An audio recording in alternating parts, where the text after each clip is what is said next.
ये संत इधर उधर मांगते फिरते हैं, भिक्षा मांगते हैं और अपनी रोजी रोटी के लिए दुनिया को गुमराह करते हैं। उनके बारे में बताते हैं।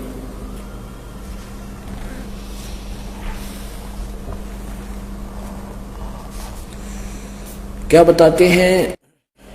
नट पेरना कांजर सासी मांगत हैं बठियारे, जिनकी तारी लागी तो तुम्हें वो मोती देवे उधारे। बिन ही मांग्या देत चिदानंद छाजन भोजन लोई, 56 भोग संजोग सुरत आवे नई रसोई।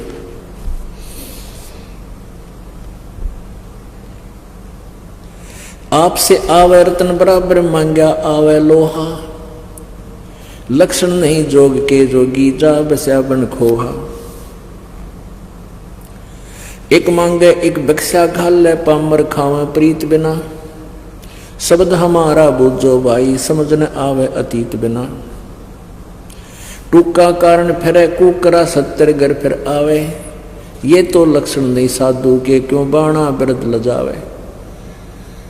परमात्मा कहते हैं जैसे रोटी के एक टूक के लिए कुत्ता फिरता है 70 ग्राम धक्के खा ले, ऐसे एक संत के बाणे में, साधु के बाणे में टूक मांगता फिरे है। कहती ये लक्षण नहीं संत के, क्यों भगवान को भी तो लज्जा रहा है। टूका कारण फिरे कुकरा 70 घर फिर आवे, ये तो लक्षण नहीं साधु के क्यों बाणा बिरद लजावे। जिनको आत्मज्ञान नहीं वो मांगते हैं भाई, और चावल चून इकट्ठा करके वह ब्याज बधावे जाई। परमेश्वर पद से महरम नाही, गृहस्थी आन उपासी, जाकी भिक्षा संत ना खावे पड़े काल की फांसी। अब क्या बताते हैं साधु संत भक्तों के विषय में? जो सत भक्ति करते हैं कि जो परमेश्वर पद से महरम नाही। परमात्मा हमें ये बताना चाहते हैं, ये इतनी गूढ़ वाणी है परमात्मा की, इतना गूढ़ वेद है ये 5वां वेद, सूक्ष्म वेद, ये सच्चिदानंद घन ब्रह्म की वाणी है, जिसके विषय में गीता जी अध्याय नंबर 4 के श्लोक नंबर 32 में कहा है कि परमात्मा जो आध्यात्मिक अनुष्ठान के विषय में 25 से लेकर 31 तक जो वर्णन किया है, वो कोई कैसी साधना करता है, कोई जैसी ऐसी करता है, लेकिन सभी अपनी साधना को पाप नाशक जानते हैं। लेकिन विशेष विवरण उस ब्रह्मण मुखे माने सच्चिदानंद घन ब्रह्म द्वारा अपने मुखारविंद से उच्चारित वाणी में, यानी कबीर वाणी में विशेष वर्णन है। उसको गीता जी अध्याय नंबर 4 के श्लोक 34 में कहा कि उस तत्व ज्ञान को तू तत्वदर्शी संतों के पास जाकर समझ, उनको दंडवत प्रणाम करने से, कपट छोड़कर प्रार्थना करने से, प्रसन्न करने से फिर वो तत्वदर्शी संत तुझे बताएंगे। ये वो वाणी है। परमेश्वर पद से मरम नाही गिरही आन उपासी, ताकि भिक्षा संत ना खावे भगत ना खावे वह पड़े काल की फांसी। जो आन उपासना करते हैं, परमात्मा की भक्ति नहीं करते हैं, कहते उनका तो टूक भी नहीं खाना चाहिए, उनकी तो भिक्षा भी नहीं खानी चाहिए, ताकि भिक्षा संत नहीं खावे पड़े काल की फांसी। अब एक तो ईश है, सेकंड नंबर का ईश्वर है, और तीसरे नंबर का लास्ट परमेश्वर है। जैसे ब्रह्म, फिर परब्रह्म, और तीसरा पूर्ण ब्रह्म, परम अक्षर ब्रह्म, ये 3 परमात्मा है। ब्रह्म ईश ब्रह्म है, जिसको काल भी कहते हैं, 21 ब्रह्मांड का स्वामी है। और परब्रह्म इसको अक्षर पुरुष भी कहा है गीता जी अध्याय नंबर 15 के श्लोक नंबर 16 में। और ये सात संख ब्रह्मांड का स्वामी है। और तीसरा परम अक्षर ब्रह्म, पूर्ण ब्रह्म, सतपुरुष कहो, ईश्वर, परमेश्वर। तो फर्स्ट नंबर ये असंग ब्रह्मांड का स्वामी है। फर्स्ट नंबर का ईश, इसको ब्रह्म भी कहते हैं, केवल 21 ब्रह्मांड का स्वामी है, मालिक है, प्रभु है। और सेकंड है ईश्वर, यानी ईश से श्रेष्ठ, वर माने श्रेष्ठ। और इसको परब्रह्म भी कहते हैं, अक्षर पुरुष भी कहते हैं, अक्षर ब्रह्म भी कहते हैं। ये केवल 7 शंख ब्रह्मांड का स्वामी है। और तीसरे नंबर का परमेश्वर, ईश्वर परमेश्वर, जो असंख्य ब्रह्मांड का स्वामी है। तो यहाँ क्या कहते हैं, जो इस परमेश्वर के अतिरिक्त जो अन्य पूजाएं करते हैं, परमेश्वर पद से महरम नाही, महरम माने पूर्ण परिचित नहीं है, जिसका महरमी माने भाई तुम इसके विशेष गूढ़ रहस्य को, गूढ़ ज्ञान को समझता हो, पूर्ण परिचित। महरम माने महरम, यानी मैं इसके महरम को जानता हूं।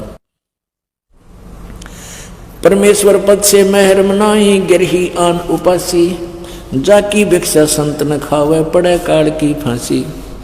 डूम भाट बैसा सांसी का पैसा जाके आवे, बिन ही बूझे जात नरक में, नीच धान जो खावे।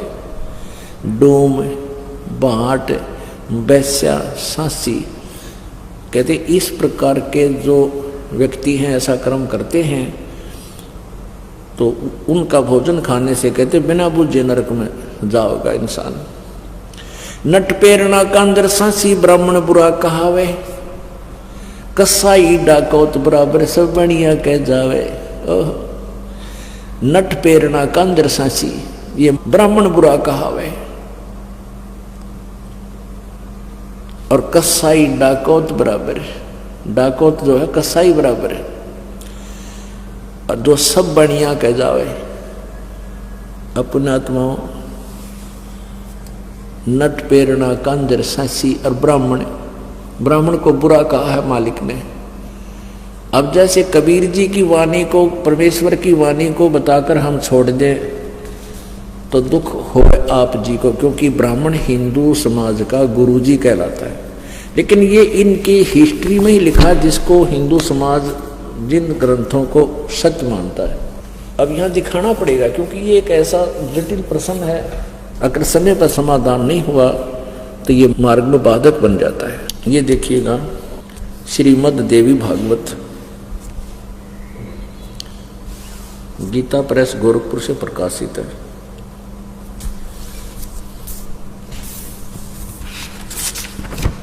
संपादक हनुमान प्रसाद पोदार और चिमन लाल गोस्वामी। प्रकाशक एवं मुद्रक हैं गीता प्रेस गोरखपुर, गोविंद भवन कार्यालय कोलकाता का संस्थान। ये इनके फैक्स और फोन नंबर है। इसके 414 पृष्ठ को आपको दिखाते हैं। संक्षिप्त देवी भागवत और छठा स्कंद, 414 पृष्ठ। जन्मे जय ने पूछा, महाभाग किस युग में कैसा धर्म का स्वरूप है, इस संपूर्ण विषय को विशेष रूप से बताने की कृपा कीजिए। व्यास जी बोले, राजन, यह निश्चय है कि सतयुग में ब्राह्मण वेद के पूर्ण विद्वान थे, और उनके द्वारा निरंतर भगवती जगदम्बा की आराधना होती थी। वह दुर्गा की पूजा करते थे और वेदों के पूर्ण विद्वान माने जाते थे। भगवती का दर्शन करने के लिए उनका मन सदा ललायित रहता था। अब यहाँ क्या दिखाना चाहते हैं, यही धर्म की सतिथि त्रेता में थी, रही, परंतु कुछ ह्रास हो गया। सतयुग की जो सतिथि थी वह द्वापर में विशेष रूप से कम होगी। राजन, उन प्राचीन युगों में जो राक्षस समझे जाते थे वे कलयुग में ब्राह्मण माने जाते। ओए होए,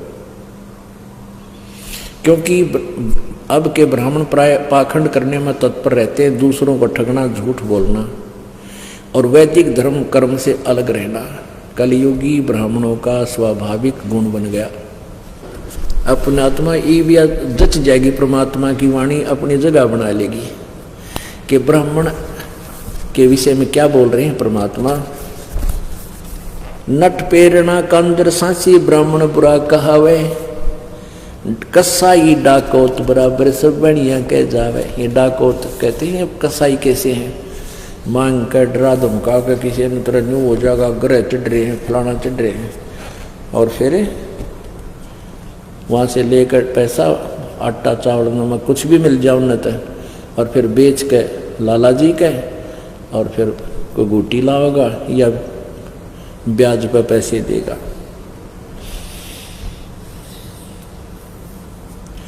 ब्राह्मण बनिया, अक्षत्रिय शूद्र, ये चारों कुल ऊंचा। देखो वाणी में कितना अंतर है पुण्यात्मा। ब्राह्मण बनिया, अक्षत्रिय शूद्र, वैश्य कहो चाहे बनिया कहो, ये चारों कुल ऊंचा। अभी नकलिया नतनियों का रखा शूद्र वर्ण तो जो है ना ये नीचा कुल है, शूद्र नहीं। अपने अपने कर्म को जो निष्ठा से कर रहा है, सभी का कार्य करने योग्य है, कर्तव्य कर्म है, और कोई ऊंचा नीचा नहीं। जिसका जो कर्म है वो सही कर रहा है अपने निभाकर, कहते ये चारों कुल ऊंचा। और न्युग्रे द्वार न जावे योगी, जो सत सोजत इंद्री सूचा। कि अगर ठीक सत साधना करने वाला हो और परमात्मा का नाम ले रखा हो, पूर्ण परमात्मा की भक्ति करता हो, इन चारों कुलों में किसी भी कुल में किसी भी वर्ण में उत्पन्न हो और ये साधना कर रहा हो और ये साधना ना कर रहा हो, उस निगुरे के घर नहीं जावे। इन चारों वर्णों में जो सत साधना करता है तो उसके आहार आप कर सकते हो, ऐसा लिखा है। अपने आत्मा ये चिंतित ना होना कि तुम भाई हमने तो रिश्तेदारी में जाना पड़ता है और वहाँ भी फिर रोटी तो खानी ही पड़ती है, मारे भी बाहर लगेगा, वो भी नुगरे हैं। तो उसका एक बता रखा है एंटीबायोटिक आपको, कि कहते हैं आप वहाँ जाते हो, खाना खाने नहीं जाते उनके वहाँ पर, और आपके पास एक ऐसे मंत्र हैं, उस नाम के जाप से, ये तो जो भक्ति नहीं करते ना उन पर असर है, और किसी कारण से आप जी ने कहीं आहार करना पड़ जाता है तो परमात्मा का नाम जाप करते रहिए। और अन्नदेव की आरती है छोटी सी, उसको आप कीजिए, आपको हानि होगी नहीं आपको, और जिसका अपना आहार किया उसको पुण्य हो जाएगा। इस तरह मालिक ने बताया है। ये तो उनके लिए बताया जो मांगते फिरते हैं और फिर भक्ति की भी रीस करते हैं। पहले तो साधना शास्त्र विरुद्ध, और फिर किसी का भोजन लेकर खा लेते हैं, उनके पास वो भक्ति सत्य है नहीं जो उस पाप के भोजन को हजम कर सके, यानी उसे डिस्टर्ब ना हो। तो आप जी को मंत्र दे रखे हैं, आपका मन वहाँ रोटी खाने का नहीं था, किसी विशेष उद्देश्य से गए हो, गए को आहार किया दिया है तो आपको हानि नहीं होगी। ये उनको कहा जाता है जो परमात्मा की आड़ में उनको लताड़ा जा रहा है, जो भगत और संत बनकर और फिर मांगते अंडे। क्या बताते हैं, राजा राज रसातल जाई, कौम छती सो डांडे, सब है अपावन कहिए भाई, योगी किस दर हांडे। अब ये संत है ना नकली, ये राजाओं के गणे जाया करते, क्योंकि वहाँ अच्छी जो है ना उनको पैसे मिलते थे, तो वहाँ से वो भिक्षा अच्छी मिलती थी, उसके लिए वो दक्षिणा अच्छी मिलती थी। तो यहाँ बताते हैं राजा राज रसातल जाई, राजा नरक में जाएगा, क्योंकि कौम छत्तीसों डांडे, अब सभी अपावन कहिए भाई, योगी किस तरह हांडे। राजा जैसे राजा लोग टैक्स लगाते हैं आपके ऊपर, तो उस टैक्स के माध्यम से अच्छे बुरे गरीब अमीर सबका पैसा राजा के पास जाता है, और उसी से वो अपना निर्वाह करता है, अपनी सेना रखता है, अपने ऐश्वर्य के साधन करता है। उसमें से फिर कहते संत जाके खावे तो वो भी साथ नरक न जावे। एक हलाई सेंस कसाई, पलड़ा बेस बजावे, और कोठे माही नाच घाल के कोरा काल मनावे। एक अलाई होती है, जैसे किसान हल जोतता है ना, और 1 एकड़ मान ले जमीन है 200 फुट लंबा और 220 फुट लंबा और 198 फुट चौड़ा, ऐसा 1 एकड़ होता है। तो उसमें हल से संवारते समय वो लगभग 20 फुट चौड़ा और 180 200 यानी पूरे एकड़ की एक साइड की लंबाई ले लेता। तो उस 20 बाई 220 मान लो, एक हलाई में जो वो हल के द्वारा जमीन खोदता है तो उसमें उसको 1000 कसाईयों जितना पाप बन जाता है। बताओ। और फिर कहाँ जाता है, वो क्या करता है उस पैसे, जैसे घन अन्न हो गया किसान का, फिर वो बेच का होगा बनिया का, बनिए का बेचता है। तो बनिया के सोचा है उस अनाज को अपने कोठे में अपने सटोर में रख लेता है और फिर ने सोचा ये भगवान इनका काल पड़ जा और तेरा गेहूं महंगा बिक गया। वो या पाप का भागी, कितनी दुष्ट सोच हो जाती है उस बिजनेसमैन की। तो कहते हैं 1 सेंस कसाई, मान लीजिए तो किसान के घर भोजन खाना चाहता है तो उसके ऊपर इतना भार बन जाता है। अपने आत्माओं, ये अध्यात्म ज्ञान है, ये तत्व ज्ञान है। इस तत्व ज्ञान को समझने के लिए आपको धैर्य रखना पड़ेगा, डगमग नहीं होना, घबराना नहीं। अब जैसे आप जाते हो किसी के घर, खाना भी खाना पड़ता है, किसान के घर भी जन्म है लोगों का, और भी बनिया के घर भी जन्म है।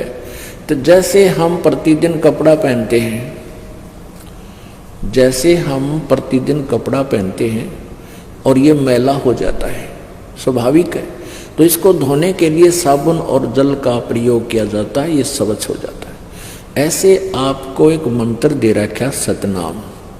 इस सतनाम के जाप से आपके ऊपर ये भार नहीं बनेगा।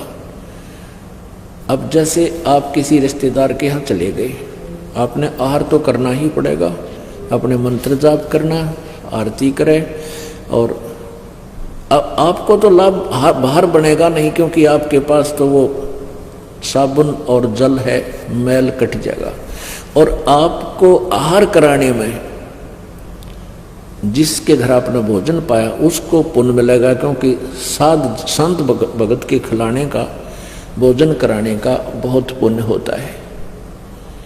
अपना आत्मा तुम गड़बड़ ना कर दियो, कभी भक्तान बुला के जमान लाग जाओ, कभी मेरे वाले इस काम ने फिर फेल कर दो तुम नहीं।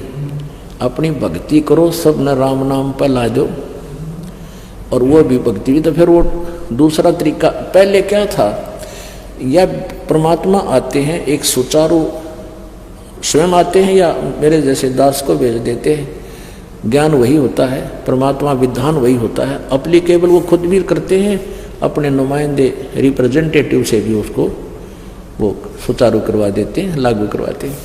तो पहले क्या होता था, जैसे शादी ब्याह होया करती, ब्याह होता था तो पूरे गांव में से प्रत्येक, पहले तो चूल्हा न्योत होया करता, छोटे घर थे, गांव थे, पूरे के पूरे घर को आमंत्रित करते थे कि आज आपने हमारे घर भोजन खाना है। जिस दिन ब्याह होता था बेटे या बेटी का, तो क्या कारण था कि वो सभी भक्ति करते थे, साधना किया करते थे, और इसी प्रकार उन्होंने अपने समागम शुरू किए थे। भाई एक आध्यात्मिक अनुष्ठान भी करते थे, जोत तो अभी भी लगाते, भंडार जब करते हैं ना, ये विवाह शादी में जब जलेबी लाडू बनाते हैं, कहीं रखते हैं, तो जोत अब भी जलाते हैं उसमें। तो अब तो वह लकीर पीट रहे हैं, और आज तुम्हारा खाका ये मैं तुमने बोला, मैं तुम्हारे खाका आया था, इसलिए वो एक परंपरा बन नहीं। पहले ये उद्देश्य था कि सभी भक्ति करते थे और भक्तों को अपने घर पर बुला के आहार कराया करते थे। तो ऐसे फिर वो कभी उनके होता था, वो भी यही लालच करते थे कि सारे भगत आवें, भगवान की यहाँ चर्चा चलावें, अन्न खावें, संत को खिलाने का लाभ मिले। तो ये परंपरा चलती चलती फिर इतनी बिगड़ गई, फिर न्योते शुरू हो गए। तुम वो न मारे, न्योता दिया था मैं भी उनके दे का हूँ, अन्यथा नहीं। तो ये प्रोग्राम तो पहले बिगड़ का बिगड़ा हुआ रूप हो गया। तो ऐसे आप अपनी भक्ति करते रहिए, आपको हानि नहीं होगा। जैसे ये दास आपको मना करता है कि जो कोई धार्मिक अनुष्ठान करते हैं, आन उपासना करने वाले, वहाँ आपको नहीं जाना चाहिए, उस दिन आहार नहीं करना चाहिए वहाँ पर, क्योंकि उस दिन वहाँ जाने में आपका सहयोग होगा उस शास्त्र विरुद्ध साधना में। गीता जी अध्याय नंबर 16 के श्लोक नंबर 23 में कहा कि शास्त्र विधि को त्याग कर जो मनमाना आचरण करते हैं,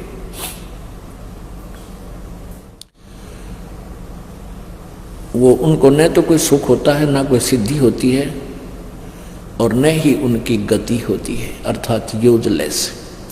तो जैसे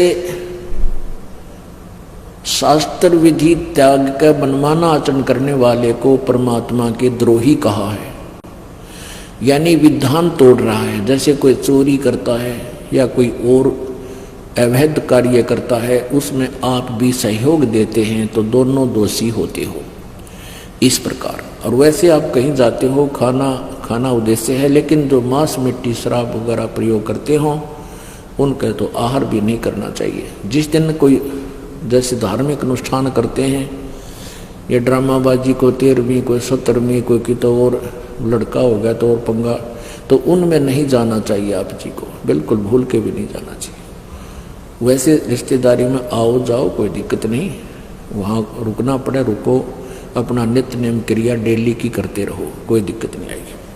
तो क्या बताते हैं, अब आप किसान का भी कार्य करते हो, आप दुकान का भी कार्य करते हो, मजदूर भी का भी कार्य करते हो, नौकरी भी करते हैं, तो उसके लिए परमात्मा ने ये मंत्र बता रखे, इनकी साधना करते रहिए। जो मांगे सो भड़ुआ कहिए, दर दर फिरे अज्ञानी, और योगी योग संपूर्ण जिसका जो मांग न पीवे पानी।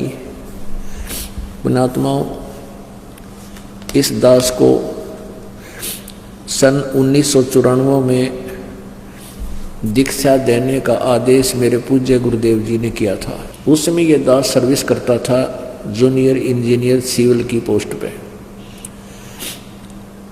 और सत्संग पाठ करने का आदेश 1993 में दे दिया था। उस दिन से आज तक इस दास ने किसी के सामने एक नए पैसे की डिमांड नहीं की, ना किसी की पर्ची काटी, और ना ही किसी से न्यू का 10 रुपये दान करते हैं। अब परमात्मा कहते हैं जो मांगे सो बढ़ुआ कहिए, दर दर फिरे अज्ञानी, और योगी योग संपूर्ण जिसका जो मांग ना पीवे पानी। कहते हैं भक्त, योगी माने भक्त, संत वही है जो मांग के पानी भी ना पीवे। परमात्मा आगे तागे व्यवस्था रखे। आप देख रहे हो परमात्मा की कृपा से, क्योंकि आप जी को ऐसा मंत्र दिया जाता है, परमात्मा तुरंत आपको लाभ देना शुरू कर देता है। फिर ऐसा ज्ञान दे रखा है कि 10वां अंश गुरु को दीजिए, जीवन जन्म सफल कर लीजिए। यही वेदों और पुराणों का विधान है, लेकिन पूरे गुरु के बिना दिया हुआ दान फलता नहीं। तो आप जी को परमात्मा इतने ठाठ कर देता है, इतने सुख देता है, जो आपके बीमारी पर 50,000 रुपये लगने थे और 500 रुपये की दवाई से आराम हो गया। दवाई का तो बहाना किया परमात्मा ने, फिर आपके अंदर ये उत्सुकता पैदा होगी है, भगवान तो 50,000 का ऑपरेशन बोल रखा था और ये परमात्मा बंदी छोड़ की दया से मेरा ठीक टल गया। तो गणा नहीं था, 10,000 रुपये देने की नीत आपकी मन में होगी, कम से कम 10 तो मालिक के दे दूं। वो बाढ़ में जाने थे या धर्म में लागेंगे। तो कहते करे करावे साइया मन में लहर उठा, और दादू से दर्जीव के आप बगल हो जा। आप पे तो आपको नुकसान से बचावे, और फिर प्रेरणा करे बेटा 2 पैसे दान भी कर बेटी। तो फिर वो दान करावे, और उस दान के प्रतिफल में फिर आपकी कैसी आपत्ति से रक्षा करेगा। जैसे द्रौपदी जो अपने पिता के घर पे थी, कंवारी थी, मालिक को पता था इस बेटी के आने वाले प्रारब्ध में बहुत भयंकर एक कर्म है, तो परमात्मा ने पहले लीला करती, स्नान करने जाया करती, अजानों से ली साथ जाती थी। गंगा के ऊपर उसके पिता ने घाट बनवा रखा था, जनाना घाट स्नानार्थ। तो वहाँ एक अंधा महात्मा कहते सो छल छिद्र मैं करूं अपने दिन के काज। आप पे पहुंच गए परमात्मा वहां अंधे का रोल करके, और एक लंगोट तन पे,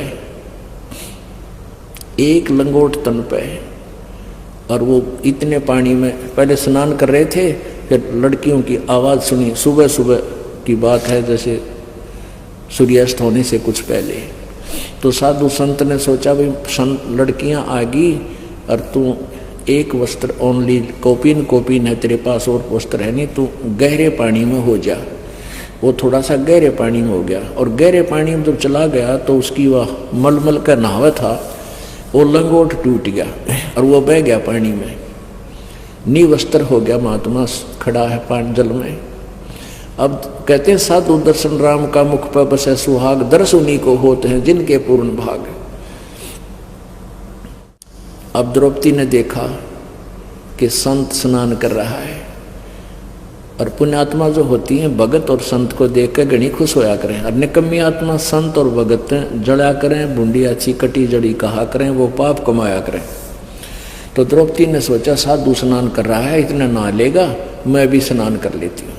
अब द्रौपदी ने स्नान कर लिया, सारी सहेलियां ने स्नान कर लिया, तो बाहर निकली तो फिर देखा वो साधु दिखा, जो फिर याद आ गई, देखो वो संत जी तो स्नान ही कर रहे हैं। फिर लड़की ने अपने कपड़े बदले, जो साड़ी बांध कर गई थी वह नहा धो को तो सुखा दी, कपड़े ताजे नई साड़ी जो बांधी। फिर क्या देखती है कि सामने साधु खड़ा है, ये नहा भी नहीं रहा है, ऐसे हाथ मार रहा है।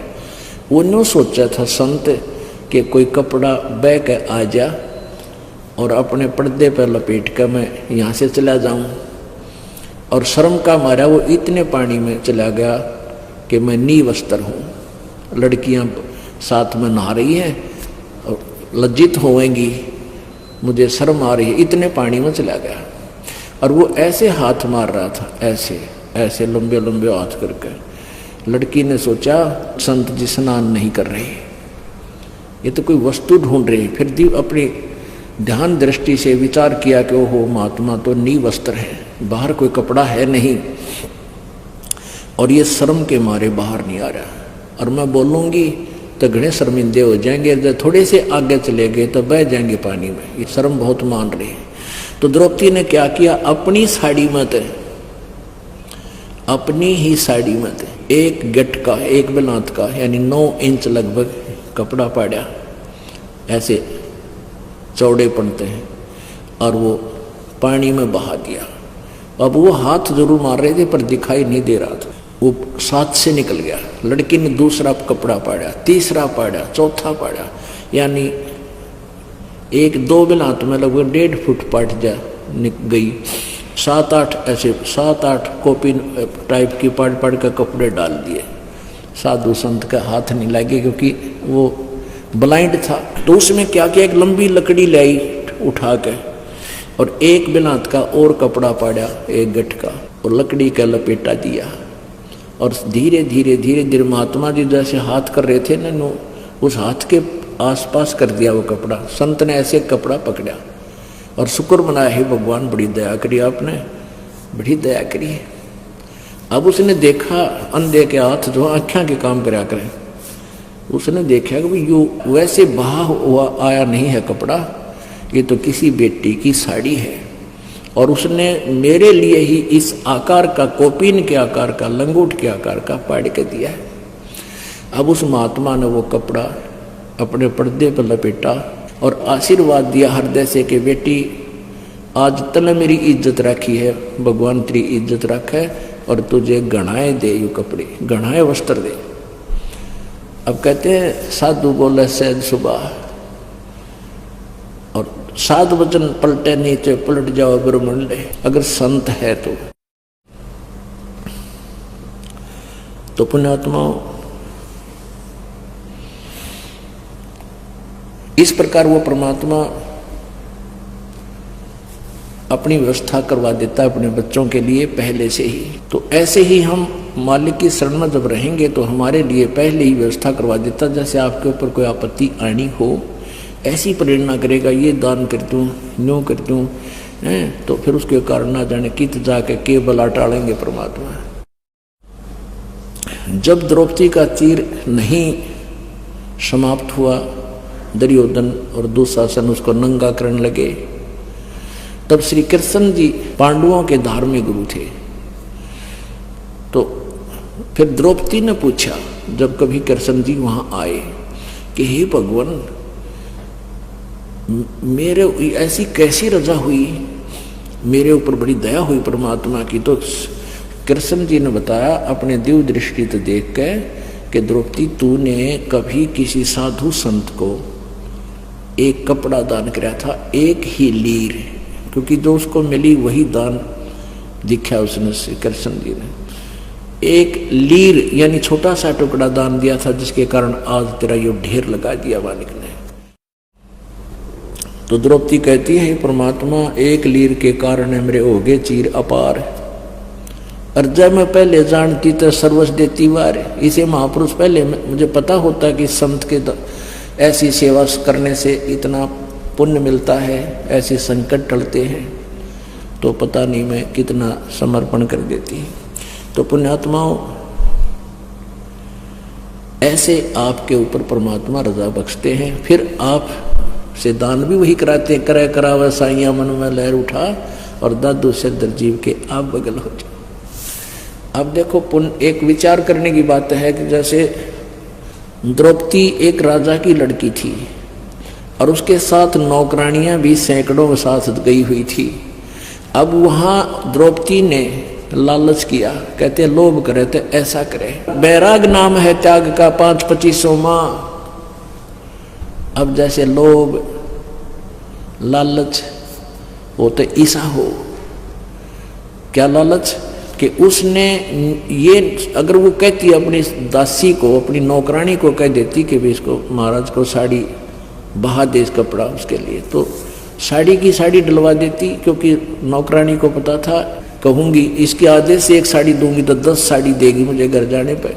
लेकिन द्रौपदी चुकी नहीं कि मैं दान करूँगी मुझे मिलेगा, और करेगी उसको मिलेगा, मैं क्यों किसी को मौका दूँ। इतनी और भी सहेलियाँ थी, किससे के समझ बना यह बात, और उसने फटाफट पाड़ के डाल दिया।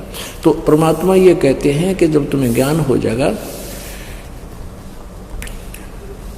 तो अपने कर्म, अपनी क्रिया को आप पहचान जाओगे कि मैं करूँगा तो मुझे मिलेगा। अब यहाँ जैसे सेवा करते हो, अब तो क्योंकि काफ़ी दिन में ये प्रवचन हो पाते हैं, इस करके एक आधा बल्ला आलसी भी हो गए हैं भगत। नहीं तो यह सेवा जो है भक्त हाथ से जो करते हो, जैसे रोटी पोती बहने, सफाई करते हो, यहाँ आश्रम साफ करते हो, मैट बिछवाते हैं, किसी भी प्रकार की कोई क्रिया है तो उसको अपनी कमाई समझें, यह भक्ति मार्ग में बहुत काम आती है। अब जिसका जैसा दाव लगे, बर्तन साफ करने का टाइम लगे बर्तन साफ करे, और भी झाड़ू झप्पा जहाँ भी कोई सुविधा सी लगे वहीं ठाका अपना काम तुरंत लग जा। एक तो अभिमान टूटेगा, अभिमान सबसे बड़ा शत्रु है इस प्राणी का भक्ति मार्ग के अंदर। तो जैसे आपको चवन्नी पड़ी हो कौन छोड़े, यानी यह सेवा न सोच लो, रुपया पड़े आपके लिए, और जो करेगा उसी को प्राप्त होगा, और पाप कटे, दुख दूर हो, सतगुरु की सेवा तो भाग्याण मिला करे। तो इस प्रकार अपनी सेवा करें। जो मांगे सो भड़ुआ कहिए, दर दर फिरे अज्ञानी, और जोगी जोग संपूर्ण, जिसका जो मांग न पीवे पानी। कहते वो परम संत है जिसने पानी भी मांग कर पीना ना पड़ा भगत।